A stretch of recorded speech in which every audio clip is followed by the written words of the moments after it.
अब हम मेंसुरेशन का सेकंड मॉडल डिस्कस करते हैं, जहां पर हम एरिया और पेरीमीटर के जो फॉर्मूले हैं उनको इंडिविजुअल यूज करेंगे। ठीक है, तो नेक्स्ट सेट है क्वेश्चंस का।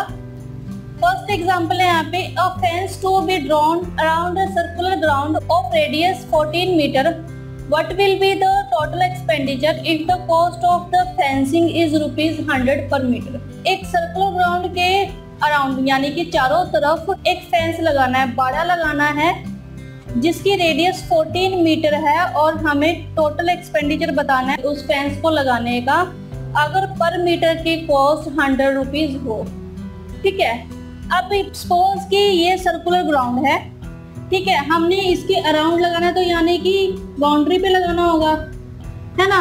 अब अगर हमने इसके बाउंड्री पर फेंस लगाना है तो ऑब्वियस है कि जब हम बाउंड्री की बात करते हैं तो हम उसके पेरीमीटर को फाइंड आउट करते हैं, है ना।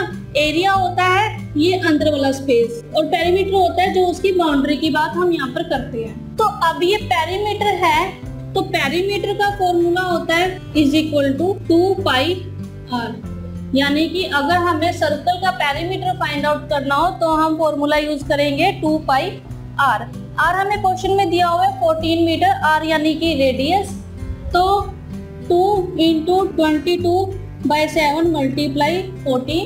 तो अगर हम इसको सिंप्लीफाई करें तो ये 2 टाइम्स, तो 2 × 22 44 × 2 88 मीटर। ठीक है, मीटर इसलिए क्योंकि ये भी एक तरह की लेंथ ही है, तो हमारे पास ये पेरीमीटर आया इसका 88 मीटर। लेकिन हमसे क्वेश्चन में पूछा गया है कि पूरे ग्राउंड में जो फेंस लगाया गया है उसका एक्सपेंडिचर क्या होगा, जबकि हमें 1 मीटर का कॉस्ट जो है वो दी हुई है ₹100।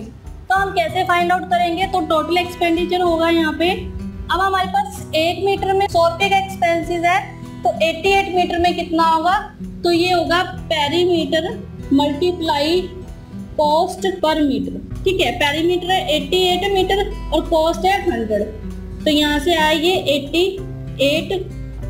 8800 यानी कि टोटल एक्सपेंडिचर आया इस पूरे फेंस को लगाने के लिए 88 मीटर में वो आया 8800।